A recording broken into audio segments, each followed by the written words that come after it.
আজকে থেকে যদি ৫-১০ বছর আগে আমাদের বোন আসিয়ার মতো যারা ধর্ষণের শিকার হয়েছিল তাদের বিচারগুলো হতো, তাহলে আমাদের বোন আসিয়াকে আমাদের এভাবে হারাতে হতো না।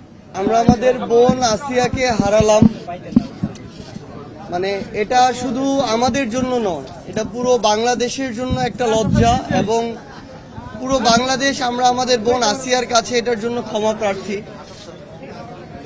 সত্যি বলতে আমরা যখন আমাদের একজন মায়ের এভাবে সন্তান হারানোর আহাজারি দেখি, তখন আমরা আমাদের জায়গা থেকে বাকরুদ্ধ হয়ে যাই, আমাদের কিছু বলার থাকে না।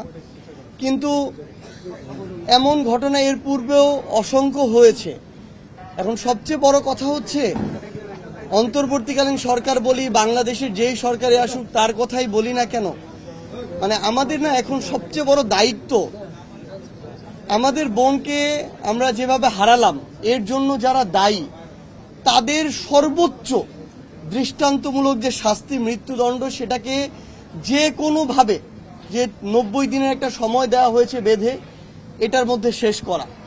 বাংলাদেশে আজকে থেকে যদি ৫-১০ বছর আগে আমাদের বোন আসিয়ার মতো যারা ধর্ষণের শিকার হয়েছিল তাদের বিচারগুলো হতো, তাহলে আমাদের বোন আসিয়াকে আমাদের এভাবে হারাতে হতো না। ক্যামেরায় ওয়াও, স্টাইল দেখাও, Xenon X21 পারলে ঠেকাও। আমরা আমাদের এই বিচার ব্যবস্থায় নানা রকম রাজনৈতিক হস্তক্ষেপ দেখেছি, এই বিচার ব্যবস্থায় আমরা দীর্ঘসূত্রিতা দেখেছি। আমরা সামগ্রিকভাবে কোনোদিন একটা দেশে যেমন বিচার ব্যবস্থা থাকা উচিত এটা দেখিনি।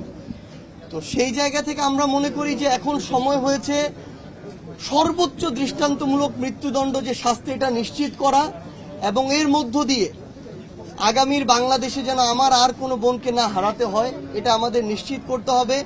এবং এটা যদি এবার আমরা না পারি তাহলে আমরা দিন শেষে ব্যর্থ হয়ে যাব, কিন্তু আমরা আর এই ব্যর্থটা হতে চাই না। এবং আমার মনে হয় যে আমাদের মায়ের যে আহাজারি, বাবার যে পাগল প্রায় অবস্থা, সেটা কোনোদিন এরকম কথায় বা ভাষায় প্রকাশ করা সম্ভব নয়। আমরা শুধু একটা জিনিসই চাই, ওই ধর্ষকদের আমরা মৃত্যুদণ্ড চাই, আর ধর্ষণ নামক এই যে নৃশংস একটি ঘটনা, এগুলো যেন আজকে থেকে বাংলাদেশে চিরতরে শেষ হয়ে যায়, সেই উপযুক্ত ব্যবস্থাগুলো দেখতে চাই।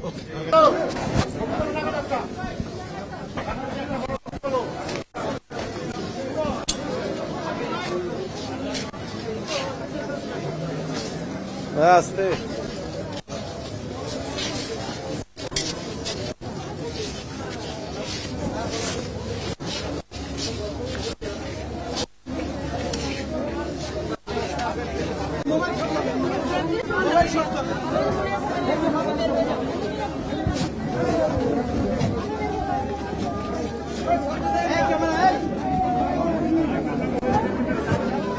ক্যামেরা ডাউন করেন।